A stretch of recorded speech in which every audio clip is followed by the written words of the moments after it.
सूर्यवंश में वैवस्वत मनु के बाद सबसे प्रतापी राजा रघु हुए। इसलिए राम को रघुवीर कहा गया। रघुवंशी होने के कारण ही राघव नाम हुआ। एक बार जब राम जी चक्रवर्ती सम्राट के रूप में विराज रहे थे, तो एक प्रस्ताव आया कि इस वंश को अब रघुवंश की जगह रामवंश नाम दिया जाना चाहिए। राम साक्षात परब्रह्म परमात्मा है।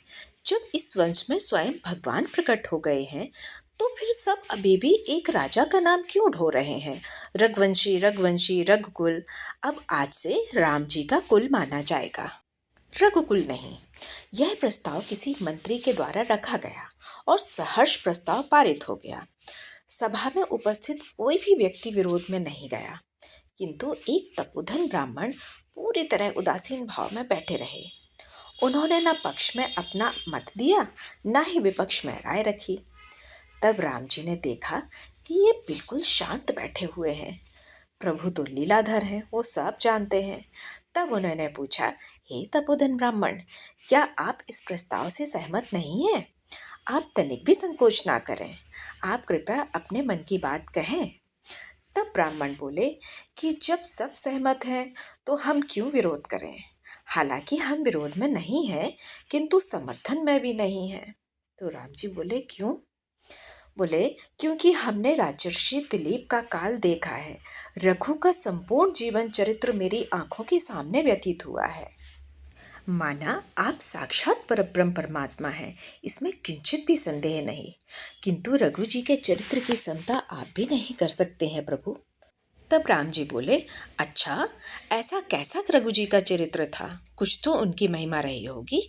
तब ब्राह्मण देव बोले, देखिए, आप रावण का वध करके आए, लंका पर विजय प्राप्त की, परंतु कितने संघर्ष व कठिनाइयों के बाद, और वो विजय भी आपको रघु जी की कृपा से ही प्राप्त हुई है।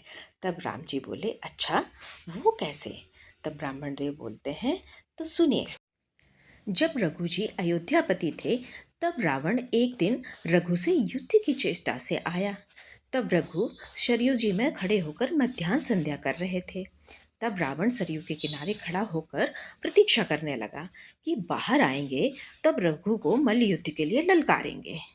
जैसे ही रघु जी सरयू से निकलकर बाहर आए, तब रघु ने एक चुल्लू भर जल लेकर दक्षिण की ओर फेंका, फिर आचमन व प्राणायाम किया।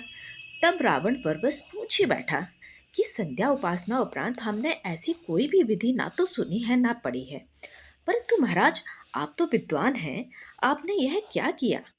तब रघु जी बोले कि दंडिकारण्य क्षेत्र में एक अग्निहोत्री ब्राह्मण की होम धेनु चल रही है, वहां पर सिंह ने आक्रमण किया था, तो इस जल का निक्षेप कर सिंह का वध करके ब्राह्मण के होम धेनु की रक्षा की है।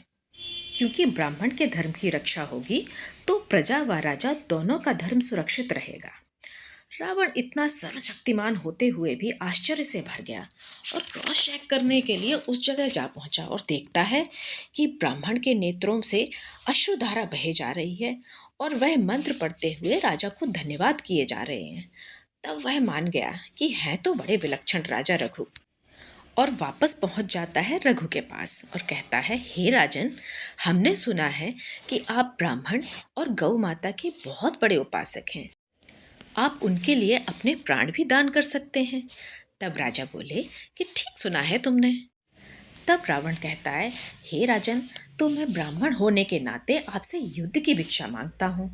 तो राजा मना करते हुए कहते हैं कि ब्राह्मण पर हम अस्त्र शस्त्र नहीं चलाते, चाहे कुछ भी हो जाए, और हंसकर बोले कि वैसे भी युद्ध तो बराबरी वालों में किया जाता है, तुम हमारी शक्ति व सामर्थ्य में समानता नहीं कर सकते।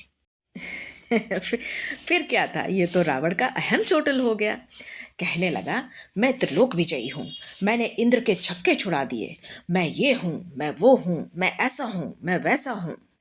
तब रघु बोले, हाँ हाँ, ठीक है, तुम जो भी हो, पर हम अभी तुम्हें स्पष्ट किए देते हैं।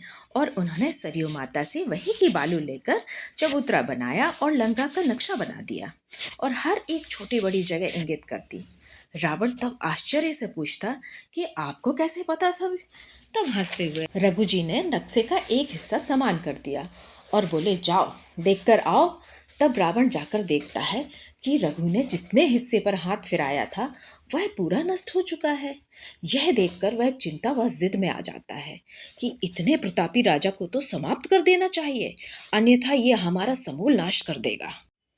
तब वह रघु जी का स्वरूप रखकर महल में प्रविष्ट कर गया, क्योंकि वह जानता था कि रघु जी की पत्नी बहुत महान सती है। जिस पुरुष की पत्नी पतिव्रता महान सती हो, उस पुरुष का कोई बाल भी बांका नहीं कर सकता।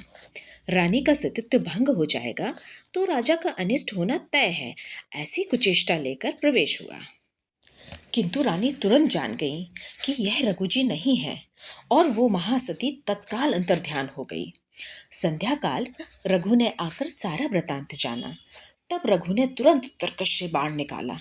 तब ब्रह्मा जी प्रकट हो गए और बोले, महाराज, 72 चतुर्लिपि की आयु मैंने रावण को दी है, इसलिए मेरी लेखनी असत्य ना होने दें।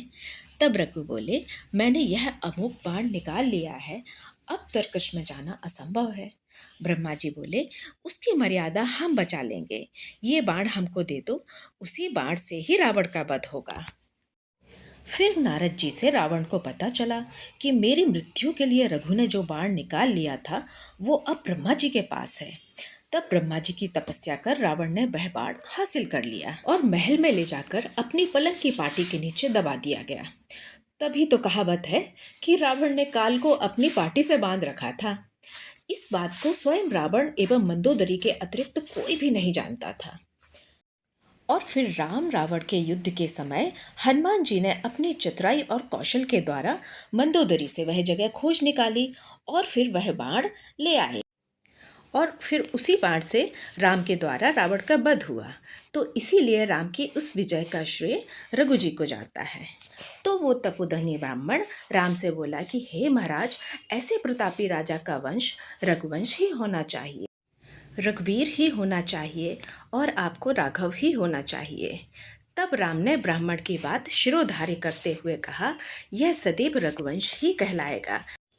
जय रघुकुल नंदन रघुवीर की।